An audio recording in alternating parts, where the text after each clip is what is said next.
अस्सलामुअलैकुम। Drama serial शिद्दत में सुल्तान ने तो पक्का फैसला कर लिया है कि ये असरा को भी परिजय की तरह पागल खाने पहुंचाएगा, क्योंकि जैसी इसकी हरकतें कोई भी औरत इसके साथ रहकर जहनी मरीज बन जाएगी। और खास तौर पर असरा जैसी बेवकूफ लड़की जिसने सुल्तान की हरकतों को जानते हुए भी इसकी बातों पर यकीन कर लिया और मशल जैसी दोस्त को खो दिया। और ये बेचारी मशल जो इसकी हमदर्द थी, इसका तो सारा मान ही टूट गया जब इससे जुनेद ने कहा कि क्या हुआ, यहाँ से जाने का दिल नहीं कर रहा क्या। ये सुनकर वो दंग रह गई, क्योंकि कहीं ना कहीं जुनेद के दिल में भी इसके लिए शक पैदा हो गया था। जब ही इसने रातों रात घर छोड़कर जाने का फैसला कर लिया और अगले दिन ही अपना सामान गाड़ी में रखवाना शुरू कर दिया। ये सब देखकर सुल्तान की अम्मी भी काफी परेशान हो गई कि आखिर इन्हें हुआ क्या है। वह असरा से भी कहेंगी कि मशल तो तुम्हारी दोस्त है, तुम्हें तो पता होगा कि अचानक क्यों जा रही है।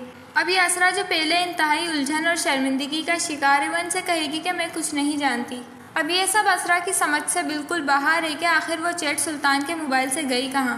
लेकिन इस बेवकूफ़ में इतनी अकल नहीं है कि सुल्तान ये सब डिलीट भी तो कर सकता है। बजाय सुल्तान से सवाल करने के पहले मशल से लड़ने पहुंच गई और अब अपने आप पर ही शक कर रही है कि शायद कोई गलत फहमी हुई होगी। अब ये सुल्तान से भी कहेगी कि मेरी कुछ समझ नहीं आ रहा कि आखिर मेरे साथ हुआ क्या है, मैंने तो आपके मोबाइल में खुद वो मैसेजेस देखे थे। सुल्तान कहेगा अगर देखे थे तो आप कहाँ चले गए, तुमने मशल को अपने सर पर कुछ ज्यादा ही सवार कर लिया है, शायद इसीलिए इस तरह की हरकतें कर रही हो। बल्कि ये भी तो हो सकता है कि तुमने खुद वो जाली चैट बनाकर स्क्रीनशॉट लिए हों। अब ये सुनकर तो असरा की अकल से पर्दे हट जाने चाहिए थे कि ऐसा सुल्तान भी तो कर सकता है, लेकिन वो तो इसका मुंह ही देखती रह गई। और बेचारी मशल जो इसे कॉन्फिडेंस देती थी, वो अपना टूटा हुआ दिल लेकर हमेशा के लिए चली गई। लेकिन शायद आने वाले एपिसोड में मशल लौटकर जरूर आएगी और फिर मशल और असरा के दरमियान से सारी गलतफहमियां दूर होंगी। और बेचारा ये नौफिल क्या चाहता है अब तक समझ नहीं आया, क्योंकि इसकी प्लानिंग तो खत्म होने का नाम ही नहीं ले रही। अब देखना यह है कि सुल्तान का घमंड कब खत्म होता है। तो आपको क्या लगता है, हमें कमेंट्स करके जरूर बताएं।